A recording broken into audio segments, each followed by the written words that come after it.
Bonjour, nous sommes en 2022, nous sommes dans le site de l'Institut Docteur Angélique et dans une série de vidéos consacrées aux commentaires de la Somme théologique de saint Thomas d'Aquin.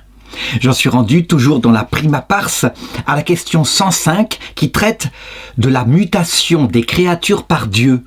En fait, cette question va regarder le rapport qu'il y a entre la toute-puissance de Dieu qui peut évidemment mouvoir les créatures comme il le veut. Et puis d'autre part, sa sagesse, son amour, qui parfois passe par des intermédiaires, ne le fait pas directement. Donc, cette question est intéressante pour la compréhension de la révélation.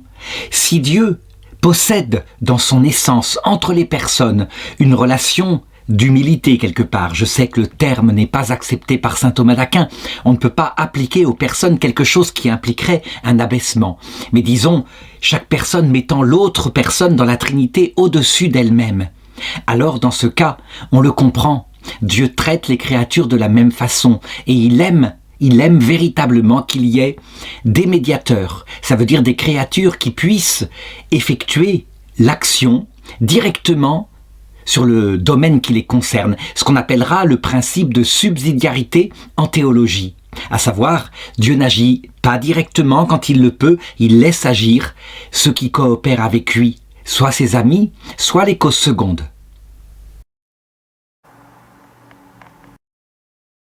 Et donc, l'article 1 demande « Dieu peut-il mouvoir immédiatement la matière vers sa forme ?» Donc si je simplifie cette question, ça veut dire Dieu qui a créé la matière au point de départ de ses œuvres, ça, il ne peut la créer que lui-même, puisqu'elle vient de rien, de sa seule puissance. Ensuite, eh bien, il y a des formes qui sont données à cette matière, comme par exemple la forme atomique, les constances qui sont présentes au niveau de la matière devenue atomique, mais aussi la forme qui va donner les différentes formes de vie. Et donc la question qui se pose, est-ce que c'est Dieu qui l'a fait ou est-ce qu'il l'a fait par ses anges ? Et alors, un argument d'autorité tiré du texte de la Genèse, ce qui est fort utile en théologie où l'autorité est la première des raisons, Dieu forma l'homme du limon de la terre. Alors attention, pour le moment, il ne s'agit pas de conclure. La question est, Dieu peut-il ? L'a-t-il fait ? C'est autre chose. Eh bien, la réponse est qu'évidemment, il peut le faire. Ce que peut faire une créature déléguée, Dieu par définition qui est tout-puissant peut le faire. Et comme c'est lui qui a créé la matière, mais qui a créé aussi les anges, on pourrait les considérer comme une matière quelque part. Eh bien, il est capable, évidemment, de les mouvoir vers leur acte d'être, vers la perfection. Par exemple, pour la matière, je l'ai dit, c'est une perfection plus grande que d'être, je dirais, au service de la vie. Et de même pour l'ange, c'est une perfection plus grande que d'être en acte d'intelligence. Alors, quelques objections. Et la première, elle est celle-ci. On le voit, on le constate. Par exemple, eh bien, un chat qui donne la vie à un autre chat, il ne peut le faire que lui. C'est lui qui peut communiquer la forme, la nature du chat à la matière. Et en général, il le fait aussi avec un autre chat. C'est sexué comme reproduction. Donc, manifestement, Dieu ne peut pas le faire. Réponse, évidemment. On parle ici de ce que peuvent faire les choses selon les lois naturelles que Dieu a mis dans la création. Mais Dieu pourrait faire lui-même ce que, eh bien, les causes secondes peuvent faire, bien sûr. On le voit d'ailleurs, eh bien, dans l'incarnation du Verbe, il est clair que Dieu, par son Esprit Saint, a fait le travail directement qu'aurait dû faire normalement un Père terrestre. Donc, ça prouve bien que ceci n'est pas contradictoire à la toute-puissance de Dieu. Alors, deuxième objection, et cette fois qui se prend de la mutation dans l'intelligence. Eh bien, nous le savons, Dieu est la cause universelle de tout, et il agit par son essence universelle. Or, nous le voyons par exemple dans l'acte de notre intelligence. Nous sommes mus par une image sensible et nous sommes capables par notre intellect agent d'en extraire l'intelligible, un intelligible particulier. Donc Dieu qui agit universellement n'est pas cause directement eh bien, de ce concept qui se forme dans notre intelligence. Eh bien, il faut répondre la même chose, à savoir que nous décrivons ici le processus naturel de la connaissance humaine. Comment est-ce que se forme en nous un concept intelligible? Et bien sûr, ça se fait par un pouvoir qui est dans notre intelligence, l'intellect agent. Il n'empêche que Dieu peut, s'il le veut, nous infuser des species, c'est-à-dire des concepts intelligibles comme il le veut. Il le fait d'ailleurs pour les anges dès leur création et il le fait parfois pour les hommes. C'est ce qu'on appelle la prophétie.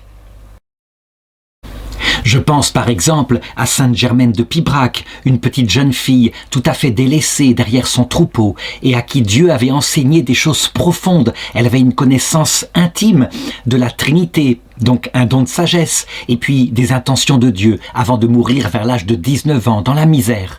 On le voit donc, Dieu peut produire dans l'âme directement ce que, normalement, le cours de catéchisme aurait dû lui donner. Enfin, dernière objection. On le sait, Dieu est cause de l'être universellement. Il a donné l'être, par exemple, à la matière, et cette matière, eh bien, elle est présente dans tous les êtres concrets que nous voyons et qui ont un peu de matière en eux, comme par exemple un chien, un chat. Et donc, eh bien, Dieu est cause universelle de l'être, mais les formes particulières, elles sont données par des causes secondes qui viennent structurer cette matière à qui Dieu donne l'existence. Donc, il ne le fait pas immédiatement. Alors, je verrai plus tard, au cours de cette étude, qu'effectivement, dès que Dieu peut faire quelque chose par une de ses créatures, comme ces ingénieurs que sont les anges, il le fait. Et ceci, non parce que il n'en est pas capable, mais parce que il est sage et aimant. Il a créé par sagesse et amour, donc, évidemment, un peu comme un père qui pourrait tout faire les devoirs de ses enfants, non, il veut que ses enfants, par eux-mêmes, puissent se développer comme cela et faire ce qui leur convient. Il n'empêche, on doit l'affirmer, ce que les causes secondes peuvent faire, eh bien Dieu, comme cause première, peut le faire éminemment.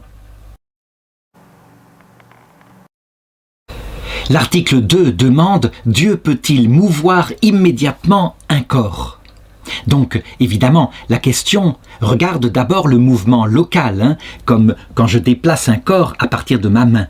Mais il peut regarder toutes les formes de mouvement liées, je dirais, en rapport avec les corps. Il y a le mouvement qualitatif, quand un corps acquiert une qualité particulière. Le mouvement quantitatif, par la croissance en quantité.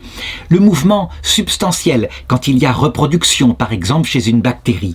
Donc la question, c'est est-ce que Dieu peut le faire directement ?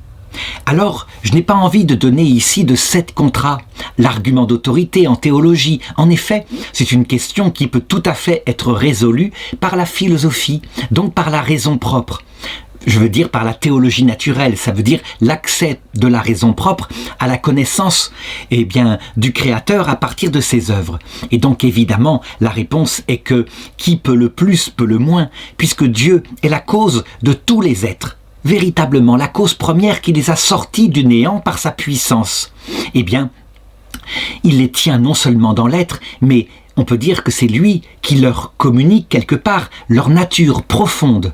Et même s'il y a certains mouvements qui sont dus à des causes secondes, dus à la nature profonde, comme c'est Dieu qui leur communique la nature profonde, il a obligatoirement non seulement un pouvoir sur leur être, directement, mais aussi sur leurs propriétés.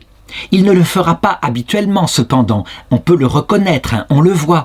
Il laisse les causes secondes jouer leur rôle, mais il le peut. Alors, première objection, elle vient d'Aristote quand il étudie le mouvement local. Il dit « il faut que le moteur soit mu lui-même ». Par exemple, si je meus cette carte-là, eh bien, il faut que je sois capable de me mouvoir moi-même et être en contact avec le mobile. Ce qui n'est pas le cas de Dieu, qui n'a pas de corps, qui est un pur esprit. Donc, eh bien, on en conclut ici dans cette objection que Dieu ne peut pas mouvoir localement un corps. Alors, bien sûr, cette objection ne tient pas. Pour mouvoir un corps, il peut y avoir d'abord effectivement le contact local, ce que fait un autre corps, mais on le voit quand les anges font mouvoir des objets. Ce n'est pas un contact local, c'est un contact virtuel, la force de leur esprit qui a un pouvoir sur la matière pour la mouvoir. Et donc, si Dieu a communiqué aux anges cette capacité, c'est qu'il la possède évidemment lui-même, lui qui est tout-puissant. Même s'il ne l'utilise pas pour des raisons liées à sa sagesse et à son humilité, comme je l'ai dit. Maintenant, quand je dis qu'il ne les utilise pas, je ne veux pas dire qu'il ne les utilise jamais. Il peut le faire lui-même et il arrive, on le voit par exemple dans les vies des saints, dans les récits des apparitions, que Dieu le fasse. Qu'on se souvienne par exemple, lorsque dans le livre de Daniel, le roi Balthazar profane les vases du temple et qu'une main se met à écrire sur le mur « Méné, Méné, Tékel ou Parsin » qui annonce la mort du roi le soir même à cause de ce blasphème. Eh bien, c'est la main de Dieu. Il s'est fabriqué une main. L'a-t-il fait par l'intermédiaire des anges? Peut-être. Ça peut être tout à fait habituel. C'est pas la première fois. Mais il faut admettre qu'il peut le faire lui-même. Alors, deuxième objection, Dieu est un moteur qui n'est pas mu, dira la philosophie, la théologie naturelle donc. Ça veut dire qu'il est parfait en lui-même, il est immuable. Et donc, s'il meut un corps physique, ça veut dire qu'il a besoin de se réaliser quelque part dans ce corps physique, ce qui n'est pas du tout le cas. Donc, manifestement, il ne le fait pas. Et il ne peut pas le faire. Il est immuable. Alors cette objection se résout facilement. De même, Dieu n'a besoin de personne pour être parfait dans son acte d'être, dans sa plénitude, dans sa béatitude. Et donc on devrait conclure avec ce genre d'argument que Dieu ne crée pas, qu'il ne peut pas créer, puisqu'il est parfait en lui-même, et que la créature, effectivement, ne lui apporte rien. Et pourtant on voit qu'il crée. Pourquoi ? Eh bien, ça ne lui apporte rien, c'est gratuit, mais c'est comme ça que fonctionne l'amour qui se diffuse naturellement. Et bien de la même manière, Dieu peut mouvoir un objet, ne serait-ce que dans sa providence divine, dans son gouvernement des choses, quand c'est nécessaire pour le salut de quelqu'un. Alors enfin, troisième objection, la puissance de Dieu est infinie. Et donc, s'il mouvait lui-même un corps physique, il lui imprimerait un mouvement instantané. Et on peut dire que la nature de ce corps serait brisée, puisque, on le sait en étudiant la nature de la matière, mouvement instantané est impossible physiquement. Donc, manifestement, cette objection conclut, Dieu ne peut pas mouvoir un objet. La réponse est que la puissance de Dieu ne doit pas être prise comme un infini quantitatif. C'est un infini qualitatif, infini de sagesse, infini de puissance en ce sens qu'il peut faire sortir à partir de rien de l'être. Et donc Dieu, le Tout-Puissant de cette manière-là, est capable d'imprimer à une créature matérielle un mouvement qui lui soit adapté. Chose qu'il fait habituellement par les causes secondes, comme je l'ai indiqué plus haut.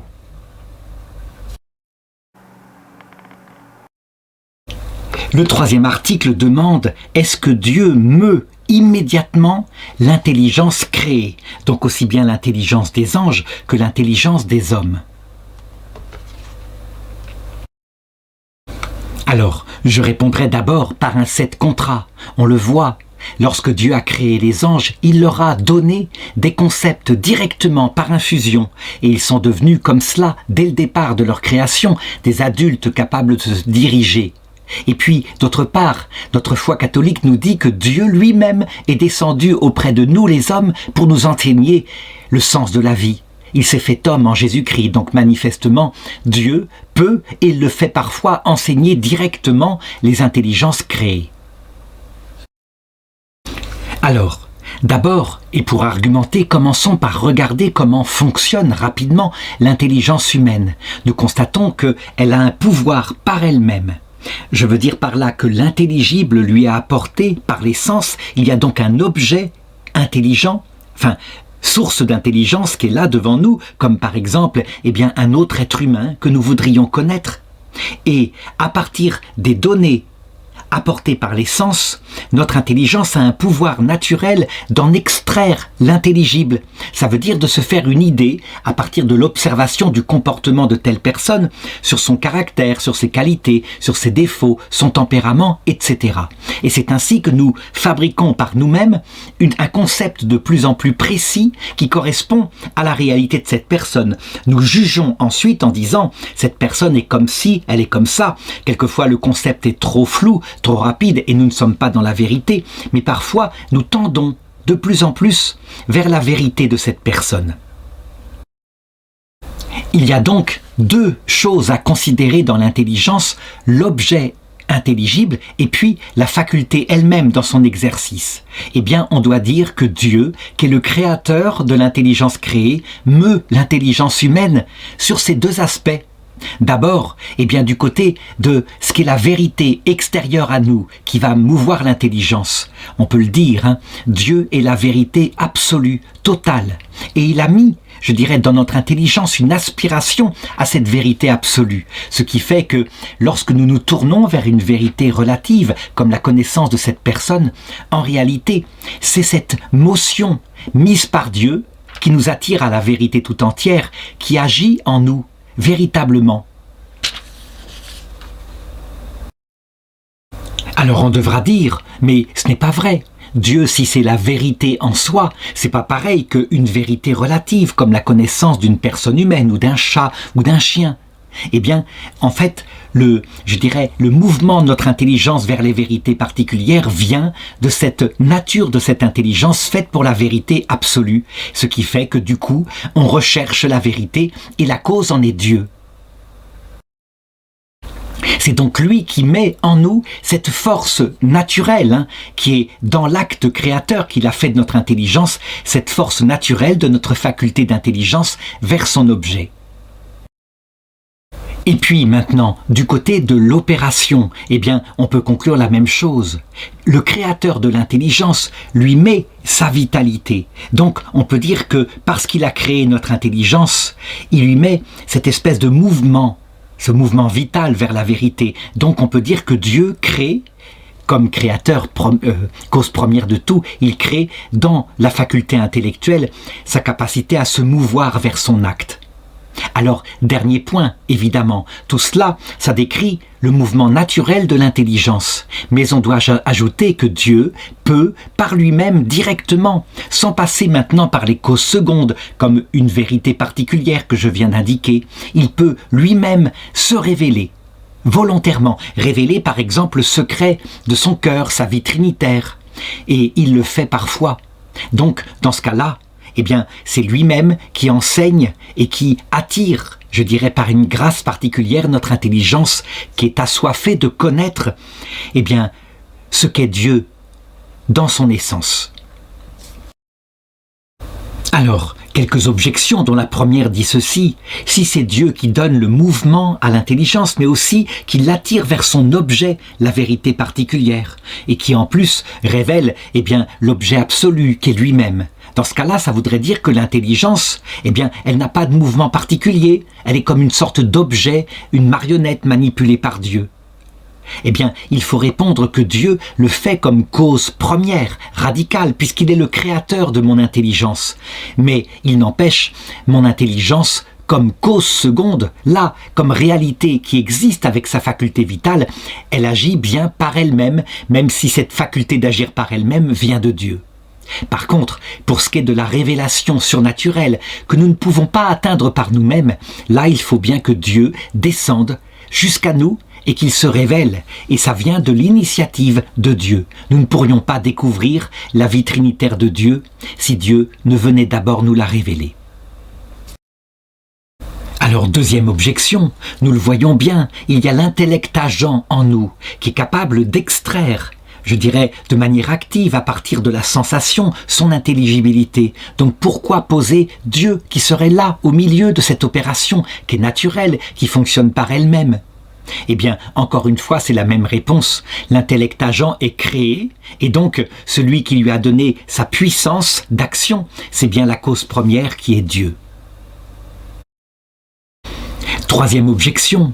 L'objet intelligible qui est devant nous, comme par exemple cette personne humaine que nous voulons connaître, elle a la puissance par elle-même, je dirais, d'informer notre intelligence. Donc, pas besoin que Dieu agisse d'une quelconque façon ici. La réponse, encore une fois, c'est que, comme cause seconde, bien sûr, l'intelligence a son autonomie, et Dieu, il est capable de créer une intelligence avec sa force d'action. Il n'empêche, si Dieu n'avait pas mis dans notre intelligence cette attraction vers son objet qu'est la vérité tout entière, eh bien, probablement qu'elle serait une puissance passive. Elle ne serait même pas intéressée par connaître une autre personne humaine ou quoi que ce soit. Elle n'arriverait pas à s'établir dans son objet. Donc Dieu, évidemment, comme cause première et créateur, a mis dans l'intelligence cette énergie vitale qui la porte vers la vérité tout entière. Alors vient ensuite le 4e article qui demande « Est-ce que Dieu peut mouvoir la volonté créée ?» Ça, c'est une question qui a été fort débattue et qui est fort importante, parce que de sa réponse dépendra l'idée que nous avons véritablement en nous une vraie capacité d'agir, de choisir nos choix, donc d'être libre ou pas. Et donc, certains théologiens ont dit « Non, la liberté humaine est une illusion ». Je pense en particulier à Jean Calvin qui disait « Nous sommes comme des vases dans les mains de Dieu et nous n'avons qu'une apparence de liberté ». Donc, l'Église catholique s'opposera à ça, bien sûr, mais il faut comprendre comment, et donc d'abord par un argument d'autorité.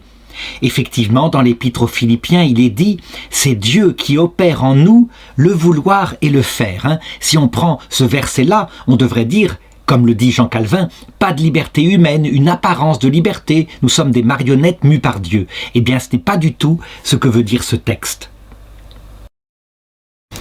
Donc, il faut comprendre, notre volonté est une faculté vitale en nous qui est créée par Dieu. Et donc Dieu, en la créant, il lui assigne une nature. Et sa nature, c'est de tendre vers le bien. Voilà son objet. Et ce bien absolu, total, auquel aspire notre volonté, par nature, ce n'est pas un choix. Eh bien, en réalité, ce bien, c'est Dieu. Mais elle ne le sait pas encore, la volonté. En effet, ce n'est pas simplement un bien particulier qui l'attire, mais le bien absolu, ce qu'on pourrait appeler la béatitude. Or, il s'avère que Dieu seul, dans son essence infinie, objet de contemplation de l'intelligence, peut donc donner à la volonté son objet, c'est-à-dire sa béatitude parfaite. Lorsqu'on comprend cela, donc cette orientation profonde de la volonté, et qu'on regarde ensuite son exercice, par exemple, lorsque nous nous portons vers un bien particulier, un bien, par exemple, incréé, comme la recherche de Dieu, ou alors un bien créé, comme une personne humaine, ou alors lorsque nous mettons volontairement notre finalité dans quelque chose, comme l'argent, qui nous donne un sentiment de sécurité, ou la gloire, qui nous donne une valorisation, ou le plaisir, qui nous donne une certaine autonomie. On n'a besoin de personne lorsqu'on est dans le plaisir. Eh bien, en réalité, sans que nous en rendions compte, notre volonté se porte fortement vers ces biens, qui sont des biens apparents. Ils ne peuvent pas lui donner la béatitude, sauf Dieu. Elle se porte fortement vers ses biens parce que, justement, sa nature, c'est d'être attirée fondamentalement par Dieu. Et en ce sens-là, on peut dire que Dieu lui donne donc son mouvoir et aussi, eh bien, l'efficacité, ça veut dire l'utilisation des moyens pour obtenir la fin que nous désirons. Eh bien, il vient de cela. Donc finalement, lorsqu'un homme cherche le bonheur, ce qui est notre cas toujours, eh bien, on le voit, il est porté par, d'abord, la nature de sa volonté, qui est naturellement portée vers le bonheur, mais cette nature-là a été mise par Dieu. Et donc, je dirais, à chaque fois que nous nous portons vers un bien particulier, en réalité, c'est cette nature de notre volonté créée par Dieu qui provoque ce mouvement.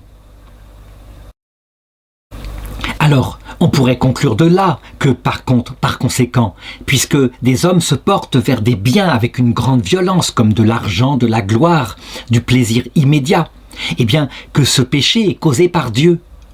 Eh bien non, il s'avère que la volonté humaine, elle est mue en fonction de ce que l'intelligence lui présente comme étant le bien. Et donc, même si notre nature nous porte, sans que nous le voulions, vers le bonheur, il n'empêche, notre intelligence est là, et dans les actes choisis par notre volonté, nous pouvons très bien, avec notre intelligence, décider ce qui doit être de l'ordre d'un simple moyen, et ce qui peut être une finalité absolue, capable de nous donner la béatitude. Et donc, Dieu, même s'il est la cause du mouvement de notre volonté, n'est pas cause du péché.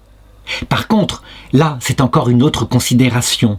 Après le péché originel, Dieu ayant volontairement diminué la puissance de notre volonté et de notre intelligence, à cause du fomes peccati, donc cette espèce d'envahissement de nos passions qui entraîne notre volonté et l'ignorance de l'intelligence, eh bien, on peut dire que là, par contre, Dieu, quelque part, a voulu qu'il y ait des péchés, en tout cas des péchés de faiblesse, des péchés liés à l'ignorance, parce que forcément, si nous sommes ignorants et faibles, eh bien nous allons nous diriger vers quelque chose qui ne peut pas nous combler. Je sais que certains disent « ça ne peut pas venir de Dieu, ça vient d'abord du péché originel ». Oui, mais c'est Dieu qui a bien mis cette faiblesse en nous retirant l'harmonie originelle, et son but, évidemment, c'est une pastorale particulière qu'il explique à saint Paul. Lorsque saint Paul est attaqué par une écharde dans sa chair, qui correspondrait au foyer de péché, ou par des démons qui le flagellent, eh bien Dieu lui répond « c'est afin que tu ne t'enorgueillisses pas, étant donné la grandeur des révélations que tu as reçues. » Oui, Dieu peut utiliser alors là une pastorale particulière afin de former notre cœur dans une pédagogie qui est sa pastorale et qui vise toujours à nous entraîner ensuite par notre réaction volontaire vers le salut, vers le vrai bien qui est lui-même. Alors, une objection. La volonté, c'est une faculté qui est éminemment libre et donc la volonté doit venir de nous-mêmes, de l'intérieur de nous-mêmes. On veut ce qu'on veut. Si donc on est mu de l'extérieur par la puissance de Dieu, ça veut dire que c'est une violence contre la liberté de notre volonté. Donc Dieu ne le fait jamais. Donc attention, il ne faut absolument pas comparer cette motion de Dieu qui donne mouvement parce qu'il a donné l'être à notre volonté, à la violence qui pourrait être exercée par un tyran qui nous obligerait à vouloir quelque chose qui nous impose de l'extérieur. Ce n'est pas comme ça que Dieu agit, bien sûr. Mais s'il le fait parfois en permettant que pour un temps notre volonté soit contrainte par un certain esclavage, esclavage vis-à-vis de nos passions, esclavage vis-à-vis des attaques d'un démon ou par rapport à un tyran qui nous domine, eh bien il ne le permet que pour un temps. Il diminue pour un temps notre liberté, comme un stage d'apprentissage de nos limites. Donc il nous apprend par là l'humilité et de cette façon-là, ensuite, notre volonté, ayant compris, peut librement se porter vers le vrai bien. Il faut en effet toujours avoir en tête que notre volonté, dans son acte libre, eh bien, elle est mue par l'intelligence. Et l'intelligence, eh bien, c'est elle qui va acquérir son savoir par l'expérience. Voilà pourquoi nous passons par des expériences négatives pour un temps. Mais ce n'est pas pour nous perdre, bien sûr. Alors, deuxième objection. Dieu ne peut pas faire des contradictoires. Or, manifestement, la volonté est une faculté de se mouvoir librement. Et donc, si Dieu mouvait notre volonté, eh bien, il s'opposerait à la nature de ce qu'il a créé lui-même, ce qui paraît contradictoire. Alors, il faut comprendre que, effectivement, notre volonté, lorsqu'elle est pleinement libre, que nous avons atteint l'âge adulte, eh bien, elle se meut par elle-même vers son objet. Et d'ailleurs, c'est ce qu'on verra. En enfer, les personnes n'y sont que librement. C'est un blasphème contre l'Esprit Saint. Donc ils choisissent en toute lucidité et sans faiblesse. De même, le choix du paradis se fait de cette manière-là, mais fondé évidemment sur la grâce. Eh bien, c'est d'une autre façon que Dieu meut la volonté. C'est en ce sens qu'il l'a créée et qu'il lui a donné son orientation naturelle, comme je l'ai dit, vers son objet qui est le bien. Mais il peut aussi la mouvoir en l'attirant. C'est ce qu'il fait par sa grâce actuelle. Si par contre, comme le pensent certains, il imposait cette attraction avec une telle violence que nous ne puissions pas y résister, par exemple en donnant la vision béatifique dès le départ aux humains, alors dans ce cas-là, il y aurait contradiction. Notre volonté ne serait pas dans son acte volontaire propre, mais elle serait obligatoirement attirée par Dieu, puisqu'il est l'équivalent de son objet naturel, il est la béatitude par définition. Voilà pourquoi Dieu ne donne pas, dès notre création et dès la création des anges, la vision béatifique. Il nous demande d'abord un choix qui vient de nous-mêmes. Alors, dernière objection, le mouvement n'est pas d'abord dû à ce qui est mu, par exemple à la main qui poignarde quelqu'un, mais à ce qui la meut cette main, ça veut dire notre volonté. Et donc si notre volonté est mue par Dieu, alors dans ce cas-là, on devra dire que tous nos péchés viennent de Dieu. De même, le mérite qui fait que on entre dans la vision béatifique parce qu'on aime Dieu volontairement, ne viendrait pas de nous-mêmes, mais serait provoqué par Dieu. Là, on voit, c'est justement la pensée de quelqu'un comme Jean Calvin, et manifestement, ça ne correspond pas à la réalité. Eh bien, encore une fois, cette objection vient d'une confusion entre la cause première, comme créateur de notre volonté, donc qui lui a donné sa nature, et la confusion avec la cause seconde, cause immédiate, qui est notre volonté elle-même, qui bien sûr se meut volontairement vers son objet, même si, de fait, elle ne se porterait pas vers son objet si elle n'avait reçu d'exister, premièrement, et deuxièmement, sa nature qui l'oriente vers le bien. De même, si Dieu ne nous attirait pas lui-même comme objet par sa grâce, par sa prémotion divine aussi lorsqu'on ne le connaît pas encore, eh bien jamais, jamais nous nous porterions vers lui. Notre désir du bonheur, de la béatitude, qui en fait est un désir de Dieu, ne pourrait pas atteindre, il resterait une velléité, un peu comme une herbe qui n'a jamais eu de lumière et dont les feuilles sont par terre, molles, sans vie, sans force.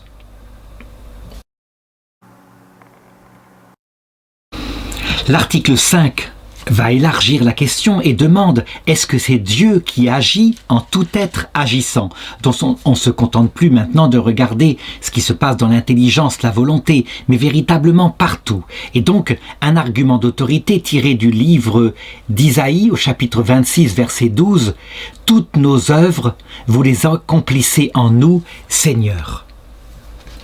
Il faut maintenant comprendre ce que je veux dire par là. Quand il est dit que Dieu, agit en nous, et c'est ça qui nous permet d'agir, et ceci pareil dans le monde animal, le monde végétal, dans la matière elle-même.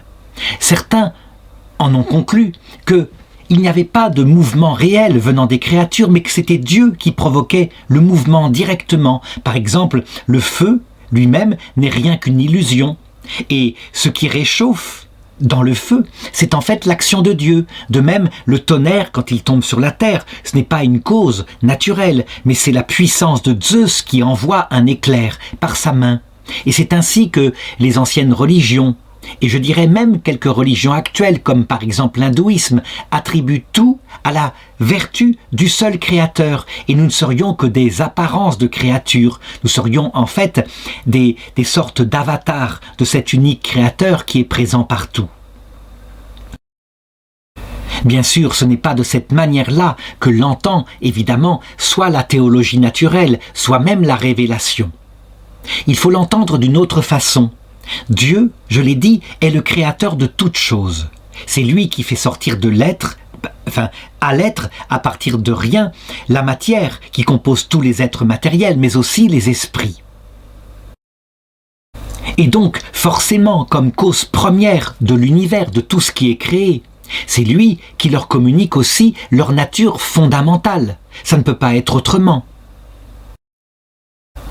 Par exemple, si on prend la matière première qui a été créée sans doute à partir du Big Bang il y a 14,7 milliards d'années, si c'est bien le premier acte créateur de la matière par Dieu, eh bien, elle n'est pas créée matière première telle que l'imagine, je dirais, la distinction philosophique. Ça veut dire une pure potentialité sans aucune forme. Non, dès le départ, elle a forcément une forme particulière qui va donner ensuite, tout le reste de son histoire.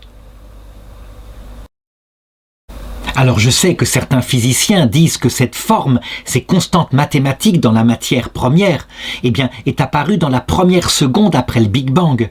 Est-ce qu'elle est directement infusée par Dieu, ou est-ce que Dieu, dans cette première seconde, déjà fait agir les intelligences qu'il a créées en même temps, à savoir les anges? Ça, je ne sais pas comment conclure.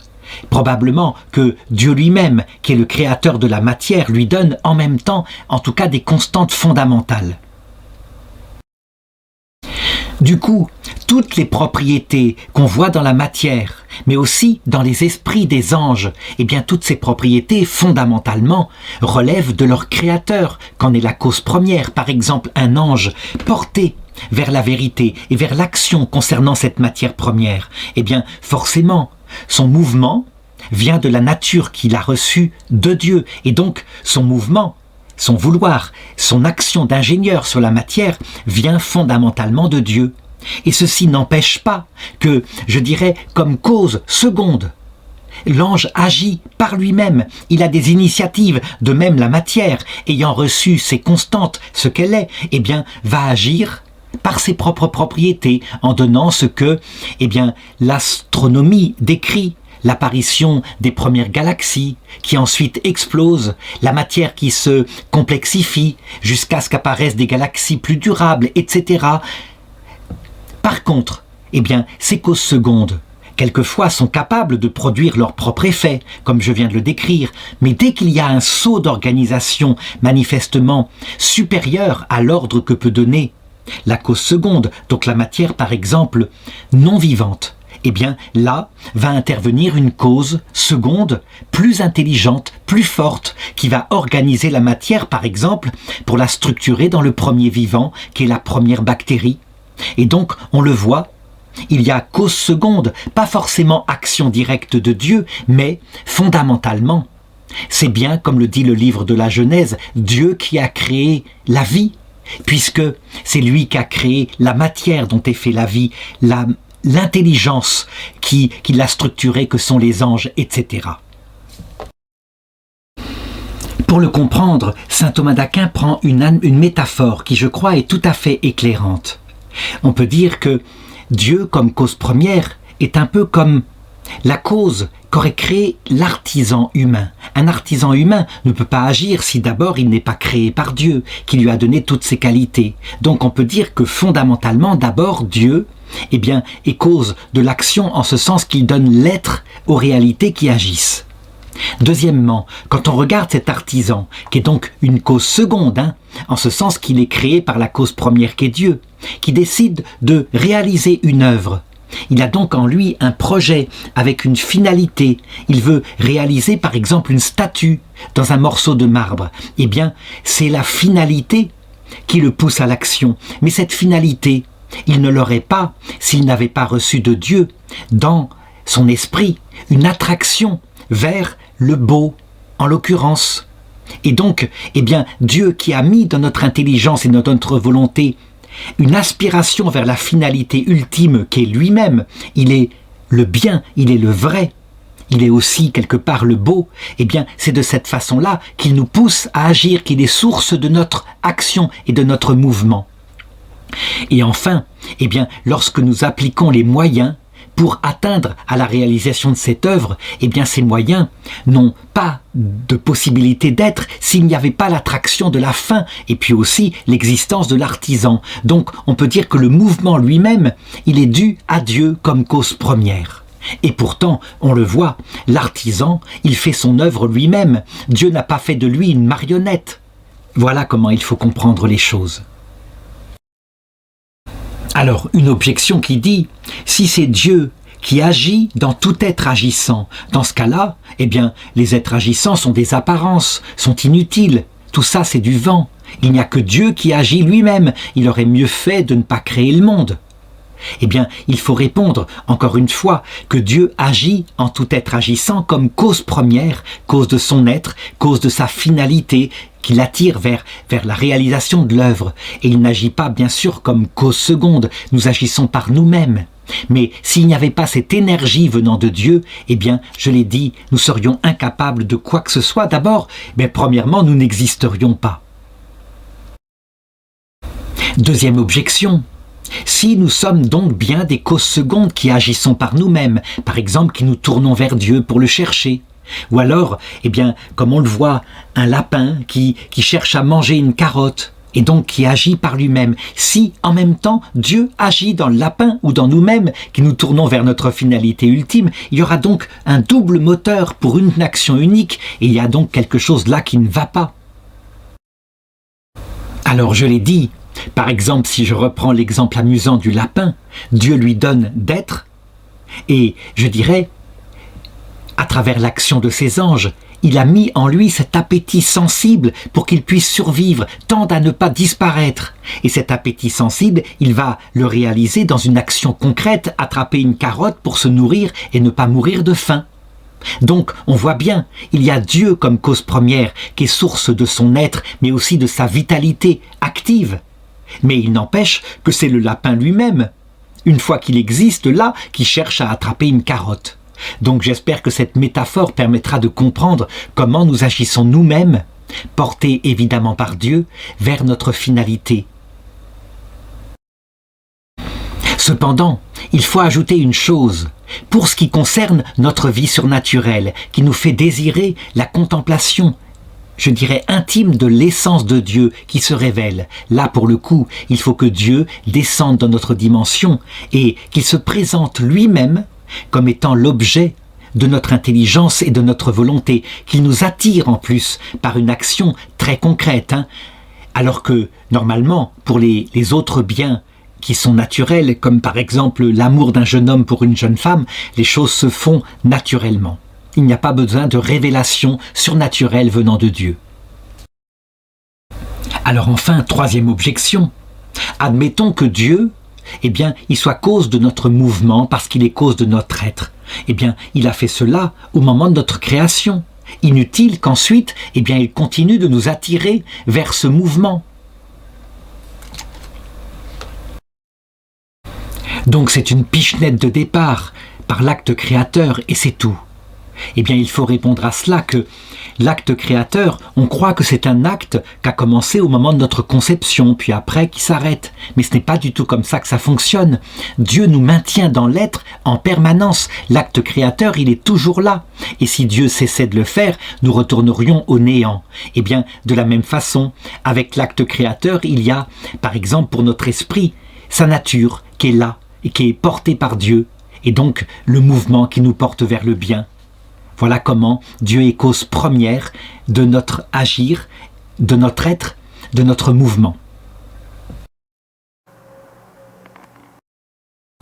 Alors l'article 6 demande « Dieu peut-il produire quelque effet en dehors de l'ordre naturel des choses ?»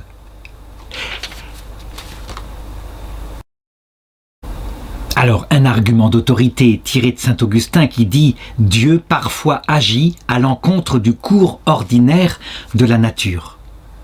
On doit considérer la nature de deux façons.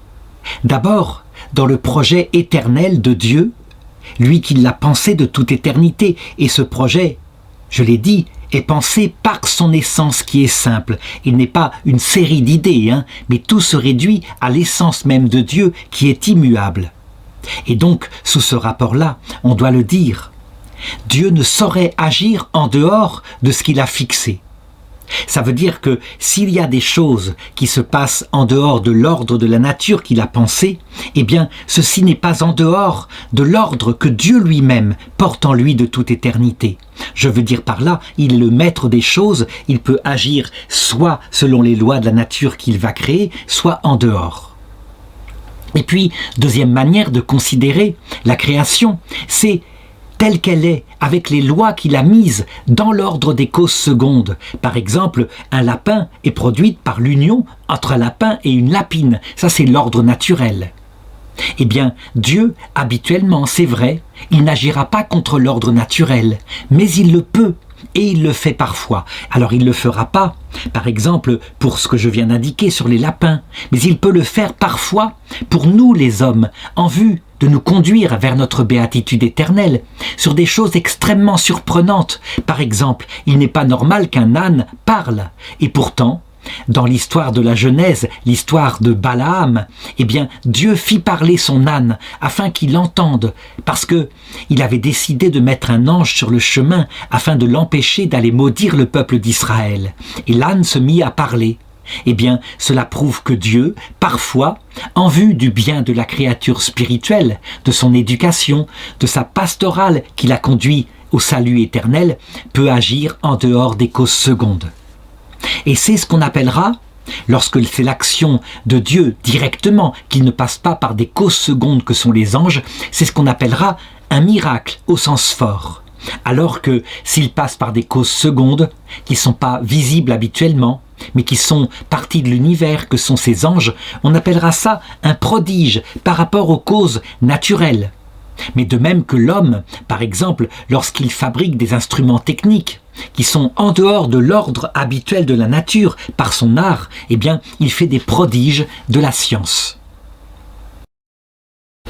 Alors, quelques objections, dont la première est portée par saint Augustin, qui semble dire l'inverse de ce qu'il dit ailleurs, mais qui est portée aussi beaucoup actuellement depuis les années 1960 par des théologiens catholiques qui disent « Il semble que Dieu ne peut pas faire des choses en dehors de l'ordre naturel. Le Créateur, c'est en effet lui, il a créé l'ordre naturel, et donc, s'il le faisait, il contreviendrait à la nature. Ce qu'il ne fait pas, ce n'est pas dans l'ordre de sa sagesse. » Alors il faut comprendre et il faut répondre à cela, que la nature, c'est lui qui l'a créée. Et donc, c'est lui qui a mis les lois naturelles.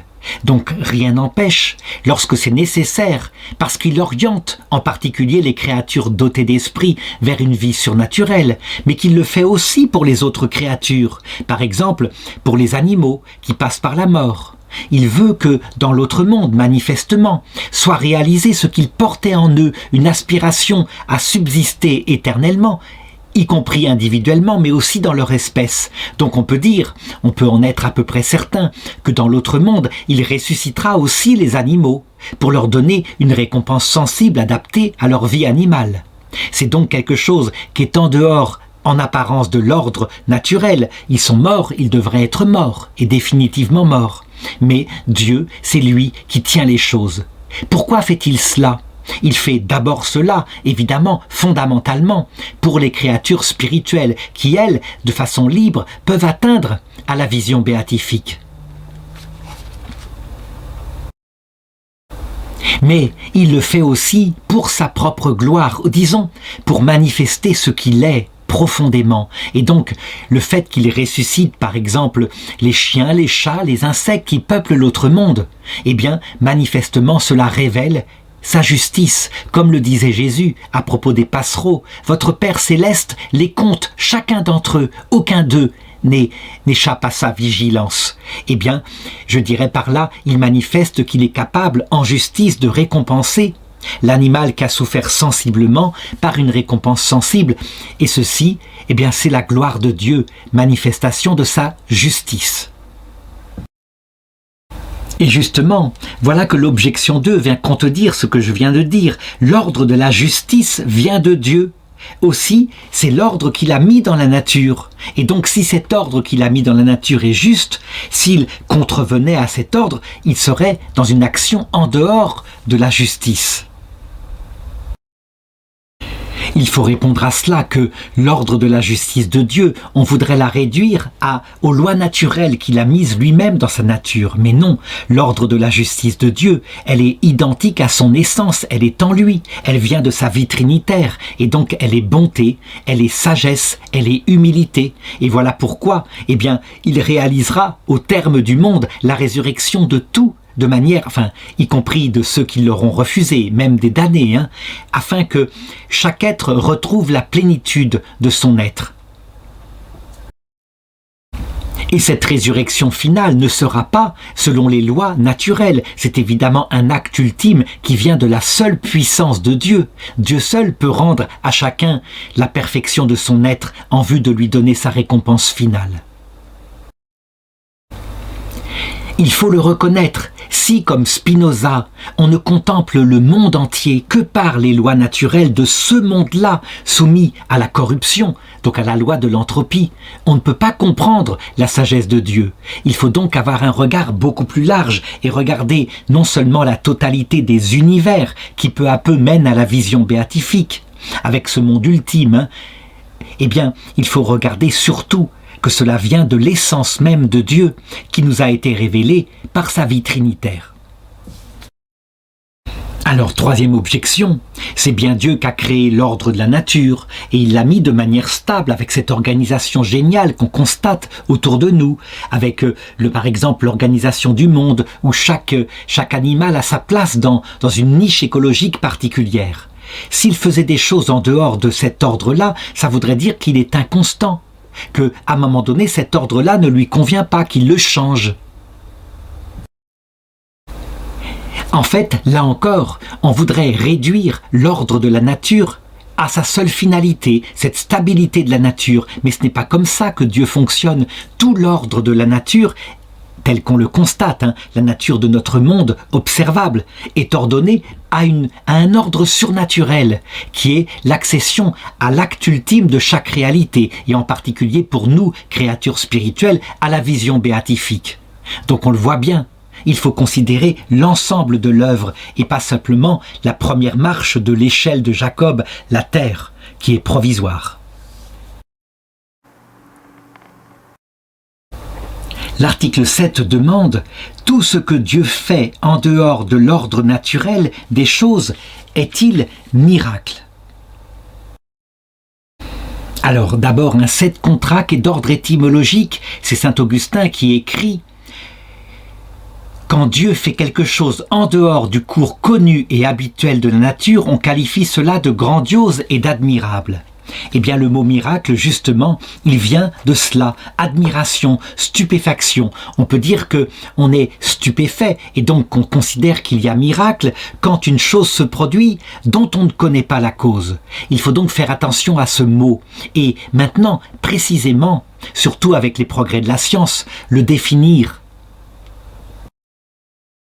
En réalité, il ne suffit pas que la cause soit inconnue et donc qu'elle nous stupéfait pour qu'il y ait miracle. Par exemple, le prestidigitateur qui fait disparaître un objet comme cela instantanément. En réalité, c'est juste un mouvement rapide de sa main avec une attention qui est portée sur autre chose, donc on s'est fait quelque part berner. On peut considérer ça comme un miracle. En réalité, ce n'est pas un miracle, c'est un mouvement de prestidigitation, donc rapidité des doigts. De même, quand des personnes vivant à l'état non civilisé avec la technique moderne voyaient arriver des Européens avec des fusils qui faisaient un bruit de tonnerre, eh bien, ils prenaient ça comme véritablement la puissance de Dieu. Ils se prosternaient, ils se soumettaient, puisqu'un homme pouvait produire le tonnerre. En réalité, ce n'est pas un miracle, c'est simplement une production de la science, donc un prodige dû à une cause naturelle qu'ignore évidemment la personne qui ne connaît pas ces techniques-là. Donc, considérant cela, il faut véritablement distinguer. Lorsque la cause est naturelle, eh bien on doit la chercher en premier. On a par exemple des prodiges de la nature dont la cause est parfaitement naturelle, comme par exemple le foie, lorsqu'il a été atteint, c'est un organe qui est capable de repousser par lui-même, et ce n'est pas miraculeux, c'est sa nature. Alors que par contre, un poumon qui repousserait ou un bras qui repousserait, on voit qu'il y a là quelque chose qui est contre nature. Il faut chercher ensuite si la cause pourrait venir, par exemple, d'un ange, ces créatures qui sont d'ordre surnaturel pour nous puisque on ne les voit pas, mais qui ont une puissance sur la matière. Et donc, lorsque quelque chose de prodigieux se produit par l'intermédiaire des anges, on peut dire que la cause fait partie de la nature, mais d'une nature qui nous est pour le moment invisible, puisque depuis le péché originel, les anges se sont cachés. Lorsque Dieu agit directement, on peut dire qu'il y a miracle au sens fort, parce que, dans ce cas, on doit être capable de reconnaître qu'une puissance infinie, parce que Dieu seul est infiniment puissant, a agi. Et donc, par exemple, lorsqu'un mort ressuscite, je ne parle pas de quelqu'un qui est mort depuis 3 minutes, mais un mort comme Lazare, qui sent déjà. Alors là, aucun ange n'en est capable. De même, lorsqu'un organe repousse instantanément, lorsque ça se fait comme l'éclair, eh bien, les anges qui ont une certaine puissance, puisque ce sont eux qui ont organisé la vie, et on le voit, leur puissance telle qu'elle s'est réalisée, ils ont mis du temps, il y a un travail d'ingénierie, peu à peu. Les anges n'ont donc pas une capacité instantanée de faire repousser un bras. Et donc on dira qu'il y a là un miracle qui ne peut venir que de Dieu. Si par contre le bras peu à peu se reconstitue sur des semaines et des semaines et des semaines, peut-être que là on pourra émettre un doute en disant « ce n'est peut-être pas la puissance de Dieu, il n'y a pas une puissance infinie qui agit, mais on dirait plutôt une puissance limitée ». Et donc on dira la cause n'est pas directement Dieu, mais c'est une créature. Et donc, on peut dire que pour qu'il y ait miracle au sens fort, il faut qu'on soit capable de prouver que la cause ne peut être que Dieu lui-même, dans sa toute-puissance, soit créatrice, soit communicatrice de la grâce. Et c'est maintenant que je vais pouvoir aborder donc les objections. Alors, il ne semble pas qu'on doive appeler miracle ce que Dieu produit par sa puissance seule. Par exemple, c'est lui qui a créé la matière, au moment du Big Bang sans doute, qu'a créé les anges, qui crée l'esprit des enfants. Et on n'appelle pas cela habituellement miracle. Eh bien, en réalité, je pense qu'on a là le premier des miracles. Et même, c'est tellement miracle que, à partir de là, et en observant par exemple l'apparition à partir de rien du Big Bang, on peut remonter directement à l'existence de Dieu. Alors pourquoi n'appelle-t-on pas cela habituellement miracle? C'est parce que c'est à la source de l'ordre de la nature, donc ce n'est pas source d'admiration, c'est source d'observation, simplement, et puis voilà, on finit par s'y habituer. Donc, cette dimension stupéfiante du miracle, inusité, rare, etc., bien, en fait partie de la notion du mot, en tout cas de son étymologie, ce qui provoque l'admiration. Mais je pense que c'est quelque chose d'accidentel. En réalité, le miracle au sens profond, c'est ce qui est produit par la puissance de Dieu seul. Alors, l'objection 2 donne la définition du miracle. C'est quelque chose d'ardu et d'insolite qui dépasse la puissance de la nature et l'attente de celui qui en est le témoin étonné. Ce qui veut dire qu'il y a dans la notion de miracle non seulement une puissance extérieure à la nature, mais il faut qu'elle produise l'admiration, la stupéfaction des témoins. Et donc, si on suit cette définition, eh bien, des choses stupéfiantes, mais qui se produisent fréquemment au point qu'on finit par y être habitué, eh bien, ces choses-là ne pourraient pas être appelées miracles. Par exemple, certains saints qui avaient tellement tout le temps la présence de Jésus, de la Vierge Marie, de leur ange gardien devant eux, qu'ils pensaient, étant enfants, que tous les autres enfants avaient la même chose et qu'ils étaient surpris quand ils apprenaient que c'était eux seuls qui avaient ce genre de phénomène. On peut parler aussi, par exemple, actuellement, des expériences de réanimation des morts. Dans le temps, il y a à peine 50 ans, un mort qui ne respire plus, eh bien, on l'aurait déclaré mort. Maintenant, on tente de le réanimer par des chocs électriques et on y arrive, souvent. Et les gens, manifestement, ont franchi une porte de la mort. Ils ont vu en tout cas des choses de l'autre côté. Si on prend la résurrection des corps, qu'aura lieu pour tout le monde à la fin du monde, c'est donc manifestement pas de l'ordre du miracle puisque ce sera pour tout le monde. La réponse est que si on prend la définition du miracle telle que la donne saint Thomas d'Aquin, il y a des éléments accidentels. Par exemple, l'admiration étonnée des témoins, c'est quelque chose qui vient du fait que nous sommes blasés assez facilement. Ça veut dire qu'au bout d'un certain temps, nous aurions des morts qui ressusciteraient devant nous, tous les jours. Nous finirions par dire « Ah oui, un de plus !» De la même façon, ce miracle extraordinaire qui est la création, l'apparition du monde lui-même à partir de rien, et les scientifiques actuels admettent, puisque ce monde est soumis à l'entropie, il faut bien qu'il y ait un commencement. Eh bien, nous sommes blasés parce que nous nous disons « Ah oui, il est apparu, c'est un fait, ça ne va pas plus loin ». Voilà pourquoi il vaut mieux définir le miracle comme étant une chose qui ne peut pas être produite par une cause seconde, mais seulement par la cause première toute puissante. Et donc, ce sera une définition plus objective que subjective du miracle, l'admiration étant secondaire, mais la cause étant Dieu, étant fondamentale à étudier. Et donc les miracles, comme par exemple ceux de Lourdes, là où se produisent, comme chez Jeanne Frétel, la repoussée d'un organe comme l'intestin instantanément, eh bien, sera objectivement étudié par la science et non pas subjectivement par l'admiration qu'il a produit autour d'elle. Alors, troisième objection, le miracle vient du mot admiration, et donc manifestement il faut que le miracle se produise devant nos sens éberlués.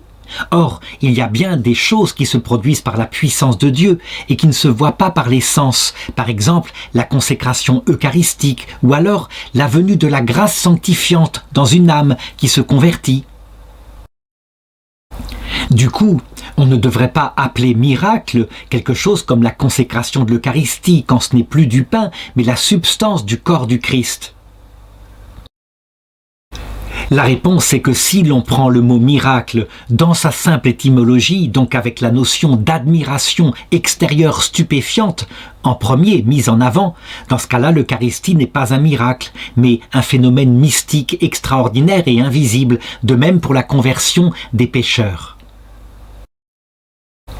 Par contre, si l'on garde sa capacité d'admiration au-delà des sens et simplement par l'observation, par n'importe quel moyen, y compris la foi, de quelque chose qui est dû à la puissance de Dieu seul, dans ce cas, on étalera la notion de miracle non seulement à la création de la matière et des anges, mais aussi à la justification de l'impie, à la consécration eucharistique, ainsi qu'au miracle de Lourdes, etc.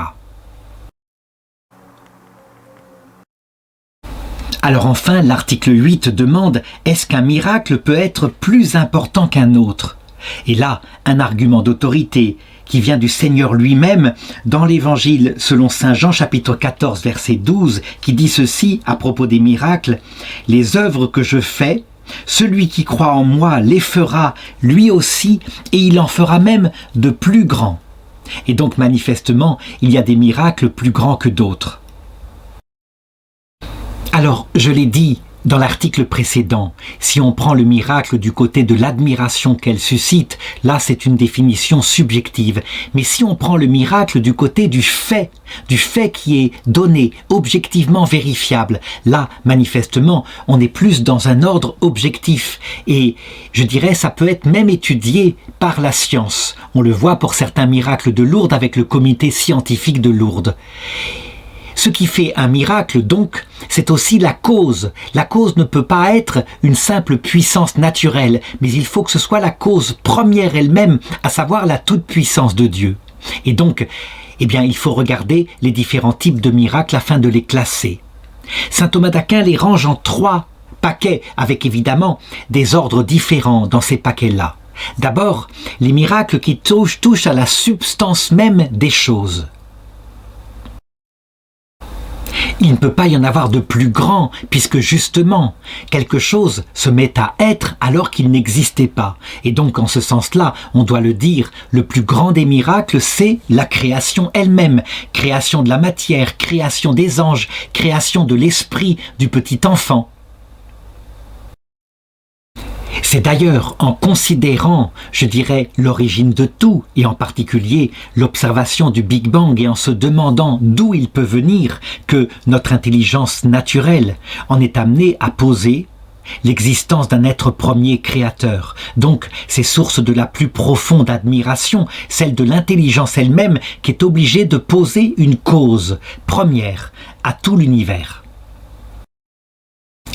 Deuxième sorte de miracle, une fois la chose étant créée, c'est quand on regarde la nature de la chose et que quelque chose se produit en dehors de sa nature. Et donc, prenons l'exemple le plus fort, lorsque quelqu'un meurt, que son corps se décompose.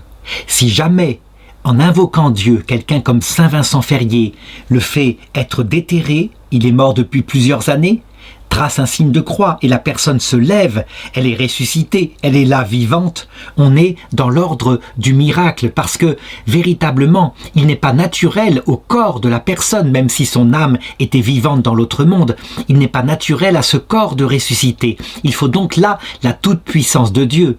Et donc, c'est la deuxième espèce des miracles. Dans le même genre, je mets par exemple un organe qui repousse, comme le cas de Jeanne Frétel, j'en ai parlé tout à l'heure, à Lourdes. Je crois que c'est le 50e miracle reconnu à Lourdes. Devant un fait comme cela, donc l'intestin qui repousse, évidemment, la science et la commission scientifique, le bureau médical de Lourdes va être obligé de dire « ça n'est pas naturel, l'intestin ne peut pas repousser ». Il faut évidemment les preuves, les radios avant, après, etc. Troisième sorte de miracle, il va regarder la manière dont se produit le fait. Par exemple, si l'intestin de Jeanne Freitel repousse, disons, en quelques semaines, c'est pas pareil que ce qu'il s'est passé pour elle, où tout a repoussé, s'est remis à sa place instantanément. L'instantanéité, avec en plus apparition de matière, et en plus elle était inconsciente, elle ne se rendait même pas compte qu'elle était à Lourdes, eh bien touche la manière dont s'est produit la chose, et là ça doit être considéré aussi comme miraculeux. En effet, non seulement il n'y a pas de matière qui apparaisse, rien ne se crée, rien ne se perd, tout se transforme, mais en plus, si un mouvement se produit, il ne peut pas être instantané. Donc, c'est la troisième sorte de miracle, évidemment moins grand que la deuxième sorte et moins grand que la première sorte, qui carrément aboutit à l'existence des êtres. Alors, quelques objections. D'abord, une de saint Augustin qui dit « Dans les événements qui suscitent l'admiration, toute l'explication se trouve dans la puissance de celui qui agit. » Or, la puissance de Dieu est la même pour tous les miracles, il met sa toute-puissance, et donc, manifestement, on le voit, on ne devrait pas classer les miracles comme cela. Eh bien, je l'ai dit, certes, la puissance qui agit est celle de Dieu, elle est identique à son essence, mais l'effet produit sera d'autant plus admirable que, à partir de rien surgit un être, ou alors, à partir du fait que cet être existe, quelque chose se produit en lui qui est contre nature, ou alors la manière dont ça se produit. Et donc, plus le miracle aboutira à un effet substantiel, comme je l'ai indiqué, donc un nouvel être, et plus ce miracle sera grand. Deuxième objection qui dit « La puissance de Dieu est infinie, et donc, quel que soit le miracle qui vient de Dieu, eh bien, on le voit, on ne peut pas poser une cause naturelle. Et donc, il n'y a pas de miracle plus grand qu'un autre. » Je répondrai que du côté de la puissance de Dieu, c'est vrai, mais du côté de l'effet, il est plus grand de sortir un être à partir de rien que cet être étant là, existant, le guérir simplement, par exemple instantanément. Voilà pourquoi la création est le plus grand des miracles. Alors enfin, une troisième objection, elle va se porter sur le 7 contrat. Lorsque Jésus dit « Vous ferez des miracles plus grands que je n'ai fait moi-même ». On pourrait dire c'est impossible. Il est impossible à l'homme de créer. Il est impossible à l'homme de faire une résurrection d'un mort ou quelque chose comme cela. Alors pour comprendre cette parole de notre Dieu, il faut d'abord évidemment considérer que cela ne peut venir que de son immense humilité. Il aime, je dirais, déléguer à ses enfants quelque chose que lui-même seul peut faire. On le voit par exemple dans la procréation, puisqu'il est impossible à un homme de créer une âme, eh bien au moins Dieu lui fera participer à la procréation des nouveaux êtres par, je dirais, la structuration de son corps à travers l'union de l'homme et de la femme. Et bien sûr, c'est Dieu lui-même qui fera le miracle de la création de son âme spirituelle. Donc on le voit.